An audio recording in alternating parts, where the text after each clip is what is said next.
Hello, welcome back to the Public Relations Podcast. I've got some good news to share with you. I'm going to be taking the show to the CommsCon conference, which is taking place in Sydney, Australia in May. This time, though, the show is going as press. It is the first time the show's been invited like this. And I'm really looking forward to taking you along with me to that because every country you go to, it all has its different characteristics and the different campaigns people are working on. So it's going to be fascinating to see what I can get from Australia for you from that. So that's coming up in May. And if I find any other events that I can get to go along to before then, and I will certainly do that with this show. So I wanted to get back to this discussion that was raised by a listener 2 weeks ago. And quite a lot of people who listen to this show, I've found, work in small teams in the public sector. So that's government or public funding charities or bodies. And someone from one of the 30 countries that listen to this show asked me, what do you do if you're in a public body that always seems to be being attacked? Should you stay quiet or should you try and do PR? Should you try and change that relationship with people? I know the person who asked the question is listening in right now, so hello to you. I hope you are having a really good week. We've had some really good conversations on email. By the way, if you want to reach out to me as well, details in the newsletter each week as well. So should you stay quiet? Should you just keep that silence, that we never respond to anything, almost like the royal family in the UK? Or should you start trying to speak up? Let's first of all talk about why it might be a good idea to stay quiet. There clearly are benefits to doing this. There's good reasons. The first main one is that it is harder to attack you when you stay quiet. The news agenda needs fuel. If there's not enough people fueling that story, it dies. This is something I needed as a news editor and journalist. And if I'm running something, I don't know, a politician or about some particular controversial issue, then once you've said the same part of that story or the same bit of that story over and over again, the audience, and frankly you in the newsroom, are going to get bored. And if there's no new lines, no new angles, the story just starts to fizzle out because there's nothing you can do. There's only so much speculation. There's only so much conversation you can have around something before it starts to die out. You look at Balenciaga that we talked about a couple of months ago and that little bit of a crisis they had there with the pictures and the marketing stuff that they put out. They've said their piece now, and now they've gone quiet on that front. They've gone back to business as normal. So you don't want to be fueling that fire. You don't want to be saying anything else. Another example might be, well, let's talk about the royal family, actually, because it is quite an interesting one. You've got a degree with the royal family, a bit like with public sector organisations, whereby there's a sort of permanence about them. There's that sort of feeling of, well, they're not going anywhere. They're going to be around for one. I'm talking about the UK royal family here. But at the same time, a royal family, what does it actually have to ensure that it stays there? It relies on public support. So when you consider that around the time of the death of Diana, Princess of Wales, King Charles, as he is now in the United Kingdom, once had an approval rating of 20%. His partner, at the time, as we found out, Camilla Parker Bowles, was described in the media as the most hated woman in Britain. Wasn't exactly a good narrative position to start coming back from. But they changed it around. She's about to become the Queen Consort. He's going to become king. How did they do that? It wasn't by magic. It was because a PR called Mark Boland really changed around the whole narrative. Now, it took a long time. It took a mix of strategies. A lot of people say there were a lot of leaked stories in there as well. That's still being speculated now. And there was a lot of narrative development, a lot of PR moments that were designed for the press. But he turned it around.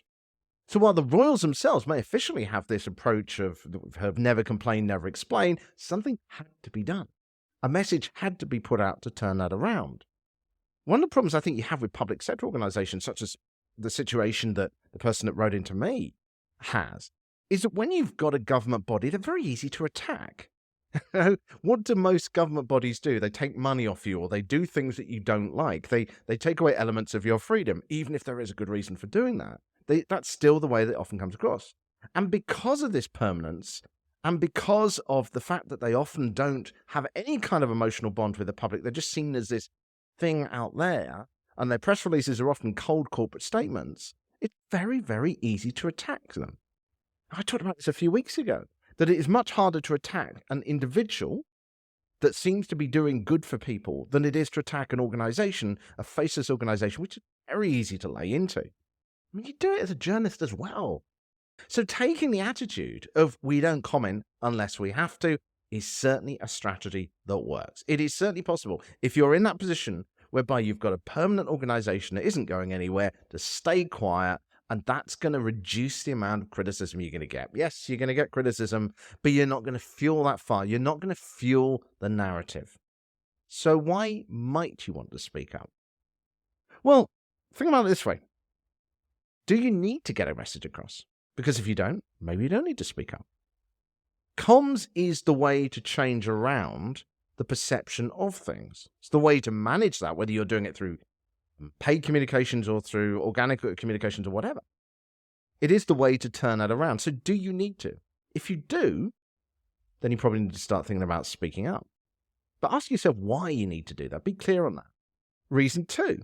If other people are currently fueling the fire against you, and I mean building that narrative against you, if it's getting worse, then simply sitting back and giving corporate statements isn't going to help.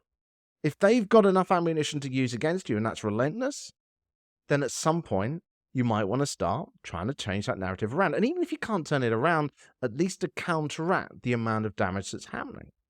Reason 3, is the narrative just plain wrong? Maybe you're in an industry. The success of your industry is going to rely on you turning around that image.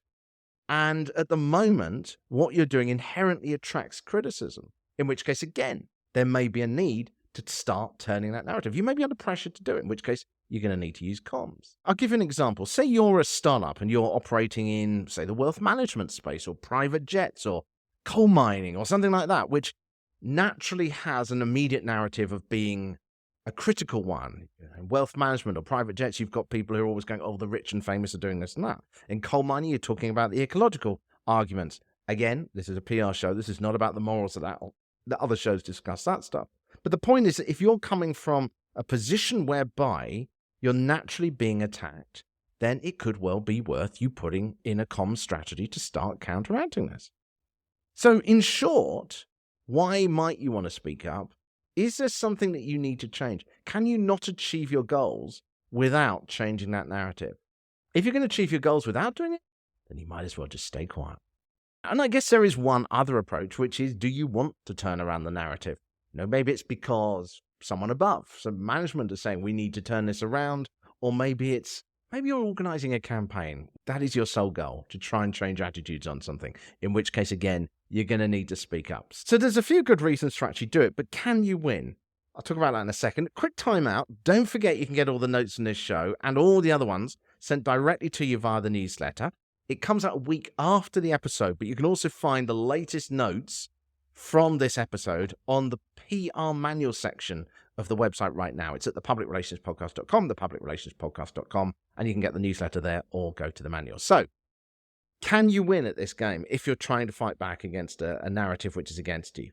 The answer is probably not. Not if there is a huge amount of narrative against you. But you can start to make an inroads into it. It's easy to forget that society now is so much more segmented. We're not just talking about one press anymore. We're talking about lots of different groups of people that consume their media and consume their opinions from lots of different places. There is no one public anymore.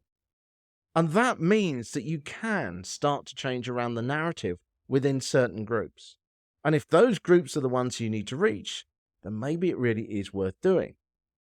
There's a good example, actually, I can use from the celebrity world. And I know a lot of you like the celebrity examples, and I do too, to be honest, because Hollywood and celebrities magnifying the kind of issues that you get in business and organizations, but to a whole other level because of the level of attention. So let's use this example here. And that is of Will Smith. I love coming back to him because of the slap at the Oscars last year. Now, what has he been doing since he did his sort of rehabilitation interview, which we covered in the show as well? He's releasing a lot of stuff now, but he's not releasing press releases. He's not trying to appeal to Variety or to any of the industry newspapers or anything like that. He's putting this all out on social media. So he is putting out little videos of what he's been up to, funny things. It's business as normal with the content he's doing. There was one the other day, which I thought was quite a clever little one, which was of some supporters of his that had painted a picture of him, and he used it on his feed. They were basically saying how great Will Smith was. Now, one tactic that comes from the world of politics is to get others to say what you want to say, because when other people say it, it's harder to criticize. So you can see what Will Smith is doing there. So can you turn around a narrative? Yeah, he's starting to do it. It's going to take him an awfully long time to do. And in the same way, public sector organizations can take a lot of time as well. So yes, staying quiet is definitely an option. If there is no reason to start developing a narrative, to start fighting back, then you have to ask yourself, is it worth putting in the effort to do that? But if there is a reason to change it, if there's a particular demographic, a particular group of people you want to reach, or because that narrative is just constantly building against you and getting worse and worse and worse, then yes, you have got to start coming back. I told you earlier about King Charles now and Camilla Parker Bowles.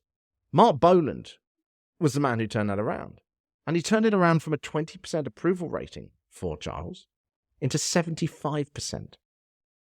He did it by ensuring the press were at events which demonstrated that Camilla Parker Bowles' partner was being accepted, such as meeting the Queen or revealing to the press that meetings in the family had taken place. All these little bits just gradually chipping away and turning around the narrative. These human angles are so powerful, as I said before. So can you turn around something that is, well, let's use the word hated? Something that people don't like? Yes, is the answer. But it is hard. Can it be done by a small team or a startup? Yes, again, it can be done. If you're prepared to put in the legwork and set up the situations to be able to change that narrative, then yes, it certainly can be done, and there's plenty of examples around to show it. There's some strategies that I thought about when I was starting to think about this episode, and I haven't got time to put them down today into a podcast, so I'll actually record them later in the week and I'll put them out then. So let me give you some action steps, because I think this is something that you can do really quickly. If you're in this situation, be clear what the current narrative is about your area. If you could sum it up in a sentence, what is it that people are trying to say? Then ask yourself, what would you like them to say? Don't just go for the fluffy stuff of, we would like them to like us. It's never going to work. What sure thing do you want them to say? Do you want them to say something about your brand? Do you want them to say, I need this? Do you want them to say, I didn't realize they were nice people like that? What do you want them to say? Be clear on that. Then ask yourself, how helpful would it be if you turned the current narrative around? What tangible benefits are you going to see? Then ask yourself, is it worth the effort? Maybe you want to start placing a dollar or a pound or a rupee value, whatever currency you have, onto this and say, well, what benefit would it be if I did turn this around? How would it help us as a business or an organization? Remember, as always, if your CEO is asking for things to change, you can probably pretty much say that it's worth a lot of money, your salary even, if it's not going to turn around. So you can make a pretty good argument there. But think to yourself, what are the benefits? And based on that, do you think it's worth it? Is it worth putting in the work and the time it would take to actually turn this around? And then from that, you can work out, is it worth putting in the time and the effort that it will take to turn it around? I'm going to put these notes, as I say, and also the other examples that I'm going to put later in this week into the PR manual on the website. It's thepublicrelationspodcast.com, thepublicrelationspodcast.com. I would love to know what your thoughts are about this as well. Have you had a situation like this? Let me know. Email me, info@thepublicrelationspodcast.com. You can find all the details in the newsletter and on the website, of course. Right, I am out of time. I will do that other episode later in the week. I will speak to you soon. I hope that's been really helpful.